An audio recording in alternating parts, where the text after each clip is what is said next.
Salam verirəm hər birinizin yeni mövzu izahatından. Bugün sizinlə biz birlikdə Azərbaycanda neft sənayesinin inkişafı mövzusu barədə geniş şəkildə danışacağıq. Xüsusilə ilə bu mövzunun içərisində kənd təsərrüfatı bölməsindən də danışarıq. Elə isə başlayaq. İlk öncə neft sənayesinə giriş edək. Azərbaycanda 19-cu əsrin birinci yarısında neft sənayesinin vəziyyəti nə yerində idi? İlk öncə bir sözün mənasını öyrənək. İltizam. İltizam nə deməkdir? İltizam hər hansı bir şeyin hüququnun, istifadə hüququnun hər hansı bir kəsə satılmasıdır. Hər hansı bir imtiyaz, məsəl üçün bir başqa bir nəfərə dövlət tərəfindən satılır və bütün hüquqlar həmin o iltizamçının əlində cəmləşir. Neft sənayesində bu dövrdə vəziyyət belə idi ki, dövlət neft torpaqlarından elə çox istifadə eləmirdi və neftli torpaqların hamısını iltizama vermişdi. Satırdı hər hansı bir iltizamçına.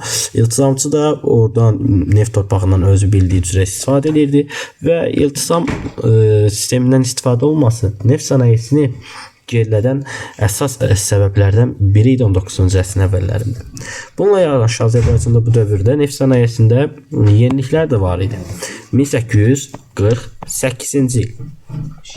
1848-də Bibi Heybətdə ilk dəfə buruq üsulu ilə neft çıxarılmasına başlanılır. Dünya tarixində ilk dəfə buruq üsulu ilə neft çıxaran ölkə Azərbaycandır və ilk dəfə bu 1848-də Bakıda həyata keçirilibdir. Lakin Bibi Heybətdə neft ehtiyatının az olması səbəbindən daha sonra bu buruq çıxartma üsulundan, buruqla neft çıxartma üsulundan istifadə olunmur. Yenidən köhnə formaya, əl əməyindən istifadəyə qayıdırlar. Ancaq daha sonralar isə, yəni iltizam sistemi ləğv olunandan sonra birazdan danışacağıq. 70-ci illərdən sonra yenidən buruqdan, buruq üsulundan neft çıxarılmasında geniş şəkildə Azərbaycanda istifadə olunacaqdır. Davam elədik. Bu dövrdə Ruslar Azərbaycanda neft sənayesi ilə bağlı, ümumiyyətlə sənayenin hər bir sahəsi ilə bağlı necə bir siyasət yeridilər? Cavabımız ikili. Nəyə görə? Ruslar əsasən çalışırdılar ki, Azərbaycandan xammal mənbəyi və satış bazarı kimi istifadə eləsin. Onun bütün təbii sərvətlərini taleyib aparsın öz ölkəsinə və öz ölkəsinin fabrik zavodlarını xammal mənbəyi ilə təmin eləsin. Məqsəd buydu. Davam edək. Bu dövrdə neft sənayesini gerilədən əsas səbəbləri indi sadalayaq. Birini bildik, iltizam. İkincisi, təbii ki, feodalizm qaydalarının hələ də qalması, feodalizm qaydalarının qalıntıları. Feodalizm qaydaları deyiləndə burada təbii ki, ağla bizdə gəlməlidir mükəlləfiyyət. Yəni, kəndlərin məcburi əməyindən istifadə olunması. Hələ fabrik zavodlar ortada yoxdur. Hələ 19-cu yüzilliyin birinci yarısında fabrik zavod yox. Fəhlə yox. Onun əvəzində var. İltizam sistemi var. Köhnə manufakturalar var. Belə deyək, kəndlərin məcburi əməyindən istifadə olunur. Kəndlər mükəlləfiyyət daşır. Gəlirlər eləcə işləyirlər. Heç bir pul almadan çıxıb gedirlər. Və burada hər hansı bir inkişafdan danışmaq qeyri-mümkündür. Çünki kəndli məcburi işlədiyi yerdə necə bir yaxşı şəkildə neft çıxara bilər? Can dərdi işini görür, çıxıb gedir. Lakin indi gələk neft sənayesində inkişafın başlama mərhələsinə. 1864-cü il. İlk dəfə kəndlərin neftin çıxarılmasında məcburi əməyi ləğv olunur. Artıq 1864-də yenə Bakıda Balaxanı neft mədənlərində kəndlərin məcburi şəkildə əməyindən istifadə olunması qadağan olunur və bununla neft sənayesində ilk dəfə inkişafa yol açılır. Artıq məcburi əmək yoxdursa, kimlər işləyəcək? Təbii ki, burada muzlu fəhlələr.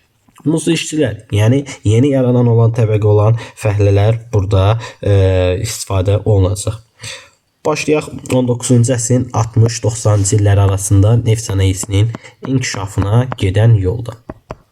19-cu əsrin 60-90-cı illərində neft sənayesini inkişaf elətdirən, daha doğrusu inkişafına labüd qılan bir neçə səbəb var. Bunlar nələrdir? 1. Dünyada duru yanacağa ehtiyat artır. Duru yanacaq. Yanacaq üçün nə lazımdır? Neft. Mütləq şəkildə neft çıxmalıdır. Sonra neftdən sənaye miqyasında istifadə olunmağa başlaması.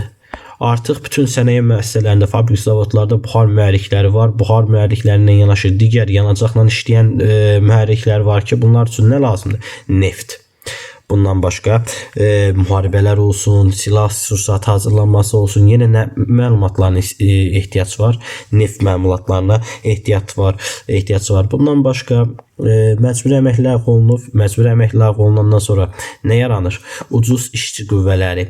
Belə deyək ki, kəndlərdə bu dövrdə təbəqələşmə baş verir. Kənd təsərrüfatı bölməsində geniş məlumat verəcəyik. Həmin təbəqələşmə nəticəsində kəndlərdə torpaqsızlaşan kəndlər nə edir? Azad işçi qüvvəsinə çevrilir. Gəlirlər Bakıya kəsbkarlığa, yəni mövsümi işləməyə və burada işləyərək pul qazanırlar və beləliklə azad işçi qüvvəsində çoxluğu, daha doğrusu azad işçi qüvvəsi deyə bilərik, ucuz işçi qüvvəsi də kəndli nə edəcək? Məcburi bir tikə çörək qazanmaqdan ötəri gələcək şəhərə və şəhərdə də təbii ki, onu ucuz şəkildə sən işlədib öz sahəndə çox geniş, sürətli bir şəkildə irəliləyiş əldə edə bilərsən. Və bununla yanaşı, hələ bu dövrdə çoxlu neft yataqları aşkarlamayıb. Nə belə deyək, yaxın şərq bölgələrində, nə digər ərazilərdə, sırf neft yataqları bir əsas Azərbaycanda, Bakıda cəmlənib, bir də ABŞ-ın tapdığı neft yataqları da Amerika Birləşmiş Ştatları, yəni Şimali Amerika materikindədir. Və Rusiyanın özündə də neft mədənlərinin olmaması, hələ neft quyularının aşkarlanmaması, belə deyək ki, Azərbaycanda neft sənayesinin inkişafında mühüm, belə deyək, şərait yaradan amillərdən biri olacaq. Beləliklə 19-cu əsrin 60-90-cı illərində duru yanacağa ehtiyac, neftdən sənaye miqyasında istifadə olunmaq, artıq istifadə olunmağa başlaması, bundan başqa neft məmulatlarının ehtiyac, ucuz işçi qüvvəsi yaranması, Rusiyanın özündə belə deyək ki, neft quyularının tapılmaması artıq bu sahənin Azərbaycanda neft sənayesinin inkişafına gətirib çıxarır. Davam edək. Bu dövrdə 1872-ci il iltisam sistemi ləğv olunur. Artıq dövlət görür ki, duru yanacaq vasitəsi kimi neft artıq labüddür, istifadə olunmalıdır və neftdən yaxşı pul qazanmaq olar və dövlət bura öz əlinə atır, iltisam sistemini ləğv edir və artıq torpaqlar hərrac yolu ilə ümumi satışa buraxılır. Neftli torpaqların hamısı satışa buraxılır və hərrac yolunda bu satışlar nəticəsində isə sadəcə Rus sahibkarları yox, həmçinin bizim yerli kapitalistlərimiz, yəni Azərbaycanlı sahibkarlar da neftli torpaqları satın alırlar. Bunların içərisində xüsusilə Hacı Zeynalabdin Tağıyevi, Şəmsə Sədullayevi, Murtuza Muxtarovu və digərlərini biz məsələn Musa Nağıyevi bu kimi şəxsləri misal çəkə bilərik. Ancaq yenə də neft sənayesində belə deyək ki, neftli torpaqların böyük bir hissəsini Rus kapitalı təşkil edirdi 1872 ildə hərrac yolu ilə olan satışdan sonra. Beləliklə, iltisam sisteminin ləğvi neft sənayesi üçün nəyə gətirib çıxartdı? Neft sənayesində köklü dönüş başladı. Belə ki, artıq neft sənayesinə iri kapital qoyulmağa başlayır. Hər kəs neft işinə girişir. Neft sahəsində yeni texnologiyalardan istifadə olunmağa başlayır və hətta Ruslar bu dövrdə görürlər ki, neftli sahələrin axtarı Azərbaycanlı sahibkarlar da satın almışdılar və Ruslar neft torpaqların çoxunun Azərbaycanlıların əlinə keçməsin deyə bu neftli torpaqların böyük bir hissəsini öz ordusundan təxsis olan zabitlərinə hədiyyə verir və yaxud başqa üzrə dövlətin idarə etmə aparatında işləyənlərə və digər öz millətindən olan şəxslərə pay kimi verirdi ki, bu neftli torpaqları qoy nə olur olsun Azərbaycanlıların əlində, yəni yerli kapitalistlərin əlində qalmasın, qoy müstəmləkəçilərin əlində cəmləşsin neftli torpaqlar, bu dəyərli belə deyək torpaqlar. Davam elədik. Neft sənayesinə ilk öncə 1872-də iltisam ləğv olundu. İltisam ləğv olunandan sonra ilk öncə Rus kapitalı və Azərbaycan kapitalı daxil oldu. Yəni Rusiyada artıq neft sənayesinə kapital pul qoyur, Azərbaycan sahibkarları da buna pul qoyurlar. Ancaq Rusiya gördü ki, sadəcə özümüzdən alınası bir şey deyil. Neft sənayesində inkişaf əldə etməkdən ötəri mütləq şəkildə xaricdən də kapital qoyulmalıdır bu sahəyə.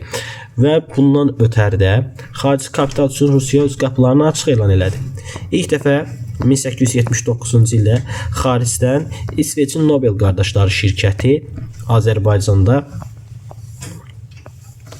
İsveçin Nobel qardaşları Nobel qardaşları şirkəti ilk öncə bizə, yəni neft sənayesinə kapital qoydular. Daha sonra 80-ci illərin gedişatında isə fransızlardan Rothschild, 90-cı illərdə isə Azərbaycan neft sənayesinə ingilislərin kapitalı giriş elədi. Beləliklə ruslar nəyə görə xarici kapitalı gətirdilər? Çünki neft sənayesində köklü bir yüksəliş əldə etməkdən ötəri mütləq şəkildə xarici kapitala da ehtiyac var idi və ilk öncə İsveçin Nobel qardaşları şirkəti 1879-da daxil oldular. 80-ci illər fransızların Rothschildləri, 90-cı illərdə isə ingilislərin şirkətləri artıq kapitalları gəlir Azərbaycan neft sənayesinə buraxılır. Beləliklə xaricdən kapitalın qoyulması ilə birlikdə artıq neft sənayesində yeni texnologiyaların, yeni texnikaların gətirilməsinə başlanılır və bu Azərbaycanda neft sənayesinin daha da sürətlə inkişaf etməsinə kömək göstərir. Baxaq, bu dövrdə bizim indi neft sənayesində olan yeniliklərimizi bir-bir sadalayaq illərə uyğun olaraq. 1848 bayaq demişdik, Bibi Heybətdə ilk dəfə boruq üsulu ilə neft çıxarılması. 1859-cu ildə ilk dəfə Rus kapitalına məxsus ağ neft zavodu açılmışdı. İlk dəfə Rus kapitalına məxsus ağ neft zavodu açılır və bu ağ neft zavodu bir müddət fəaliyyət göstərə bilmir. Çünki biraz qarışıqlıqlar yaranır. Çünki 1859-da hələ iltisam sistemi dururdu və iltisam sistemi qaldığına görə iltisamçı biraz qiymətləri bahalaşdırır və Rus kapitalistləri bunu bəyənmirdilər. Belə olan şəraitdə məşhur Rusların belə deyək kimyaçısı Mendeleyev Azərbaycana, Bakıya dəvət olunur və Bakıya gələrək o burada iltisamçılarla həmçinin ağ neft zavodunda olan bu problemləri həll eləyir və yenidən Ruslara məxsus olan ağ neft zavodu fəaliyyətini bərpa edir. 1863 Azərbaycan kapitalına məxsus olan ağ neft zavodu açılır. Bu səfərki ağ neft zavodu Azərbaycanlılara məxsus idi və yaradıcısı isə Cavad Məlikov idi və o ilk dəfə dünya tarixində neft sənayesində soyuducu sistemlərdən istifadə eləmişdi.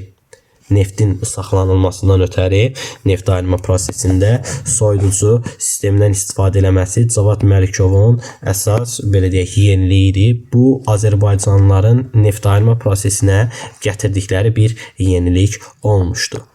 Davam elədik. 1863-dən də çıxaq artıq. 1872-də dedik ki, nə baş verdi? İltisam sistemi ləğv olundu. İltisam ləğv olundu. 5 baxaq buradan 1873 ilk dəfə buxar mühərriklərindən istifadə olunur və indi buxar mühərriklərinin əhəmiyyətini vurğulayaq. Buxar mühərrikinin kəşfi ilə birlikdə, daha doğrusu buxar mühərrikinin Azərbaycanda tətbiq olunması ilə birlikdə neft sənayesində manufakturadan fabrik zavod mərhələsinə keçid olundu. Neft sənayesi manufakturadan fabrik zavod mərhələsinə keçid elədi. Hansı hadisə ilə? 1873-cü il buxar mühərriklərindən neft sənayesində istifadə olunmasına başlanması ilə birlikdə. Bunu da vuruq, belə yadda saxlayırıq. Davam edirik. 6 1873-də bir neçə hadisə var. Digərlərinə yenə baxarıq. 1878 ilk dəfə neft boru kəməri. Bugünkü günlərdə neft boru kəmərləri də var. Məsəl üçün Bakı Tbilisi Ceyhun. Birlikdə neft boru kəməri nədir? Neftin bir şəhərdən başqa bir şəhərə daşınmasından ötəri istifadə olunur. Məsələn, neft çıxarıldığı yerdə o dövrdə, amma ilk öncə şəhərlər arası üçün yox. Məsəl üçün neftin çıxarıldığı bir bölgə var. Bir də neft ayırma zavodunun yerləşdiyi bölgə.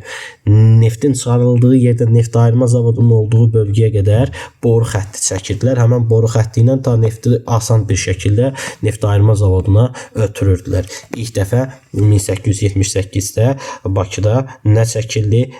Neft boru kəmərləri. Davam elədik. 1878 yenə ilk dəfə Azərbaycanda bu oldu. Yenə ilk dəfə Azərbaycanda belə deyək ki, Nobel qardaşları bir yenilik gətirirlər Azərbaycana. Tankerlər. Tanker deyiləndə gəmilər nəzərdə tutulur. Gəmilərin içərisinə artıq tankerlərə nefti yükləyirlər. Həmin yüklənilən neft gəmilər vasitəsilə bir limandan digər limana daha sürətli bir şəkildə çatdırıla bilirdi. İlk dəfə neft tankerlərindən istifadə də nə zaman, hansı ölkədə olub? 1878 yenə ilk dəfə Bakıda, yəni Azərbaycanda tətbiq olunubdur. İlk neft boru kəməri, ilk dəfə neft tankeri 1878 hər ikisi də ilk dəfə Azərbaycanda tətbiq olunub və 1880-ci il. Bugünkü gündə qatarlarda necə ki daşıyırlar nefti filanı, ilk dəfə qatarlar vasitəsilə neft daşımağa başladılar. Qatarlar vasitəsilə neft daşınmasına nə zamandan başlanılıb? 1880-ci ildə. Azərbaycanda elə bunun üçün çəkilmiş ilk dəmir yolu xətti də 1880-ci ildə olan Sabunçu-Suraxanı neft dəmir yolu xəttidir. Sabunçu-Suraxanı. Beləliklə bu hadisələrin hamısını biz əzbər öyrənməliyik. Bunlar ən əsas yeniliklərimizdir. 48 buruq, 59 Ağ neft zavodu ilk dəfə Rus kapitalı, 63 soyuducudan istifadə elədi. Azərbaycan kapitalı Ağ neft zavodu açdı.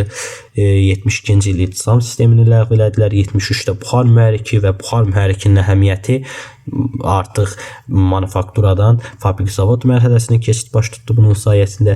78-ci il ilk dəfə dünya tarixində neft boru kəməri, ilk dəfə dünya tarixində Azərbaycanda yenə tankerlərdən istifadə, 80-ci ildə isə ilk dəfə dəmir yolu xəttləri vasitəsilə vaqon sistemlərdən istifadə olunaraq artıq yük daşınmalarına başlandı və Azərbaycanda ilk çəkilən dəmir yolu xətti isə Sabunçu-Suraxanı xəttləri arasında yerləşən ərazi olmuşdur. Davam edək. Beləliklə neft sənayesindən artıq gələk Bakı şəhərinin neft sənayesinə görə dünyada neçənci yerə çıxmasından danışaq. 19-cu yüzilliyin artıq sonunda Bakı ABŞ-da, yəni Amerika Birləşmiş Ştatlarını geridə qoyaraq neft istehsalına görə dünyada birinci yerə çıxır. Və Rusiyada neftin 90%-ni Bakı çıxarıb ödəyirdi. Rusiyada çıxarılan bütün neftin 90%-i demək olar hamısı ilə Bakıdan çıxarılıb Rusiyaya aparılırdı. Və beləliklə Azərbaycan 19-cu yüzilliyin sonunda biz nə dedik? Birinci yerə çıxır dünya tarixində ən çox neft istehsal edən, neft çıxaran ölkə olaraq və Rusiya daxilində də yenə Bakı ən əsas sənaye mərkəzinə və liman şəhərinə çevrilir. Bu dövrdə neftin 90%-ni ödəyərəkdən bunu əldə eləmişdi. Davam edək neft sahəsində inhisarlar. Baxaq. İnhisar nə idi bilirdik biz? Neft sahəsində inhisarlar deyilikdə inhisar yada saldıq. Hər hansı bir şeyin satışının və yaxud istehsalının bir nəfərin əlində cəmlənməsi deməkdir inhisar. Neft sahəsində ilk dəfə Ağ neft zavodu sahibləri birləşirlər 1893-cü ildə və Bakıda Ağ neft zavodlar ittifaqını, Ağ neft zavod sahibləri ittifaqını yaradırlar. Həmən bu ittifaq Azərbaycanda neft sənayesində ilk təşkil olunan bir deyək ki, inhisar birliyidir. Həm milli kapital, həm Rus kapitalı, həm digər kapital, xarici kapital üzərində Nobel qardaşları məsələn bu ittifaqa daxil olmuşdular. Hətta bu ittifaqın ən önəmli görə bildiyi işlərdən biri ilə ABŞ-ın məşhur neft maqnatı olan, maqnat yəni milyoner, neft sahəsində daha böyük gəlir əldə edən şəxs deməkdir. Rockefellerin Standard Oil şirkəti ilə müqavilə bağlayırlar və həmən müqavilə nəticəsində dünya ağ neft zavodlarını bölüşdürürlər öz aralarında. Beləliklə bu bizim oldu. Neft sənayemiz bu dövrdə Azərbaycanda neft sənayesindən danışdıq. Biz bugün ümid edirəm sizin üçün açıqlayıcı oldu. Növbəti mövzu izahatlarında da inşallah kənd təsərrüfatı ilə biz danışacağıq. Dəmir yolları xətləri və yeni istifadəyə verilən digər texnologiyalardan. Belə növbəti mövzu izahatında görüşərik. Sağ olun, salamat qalın.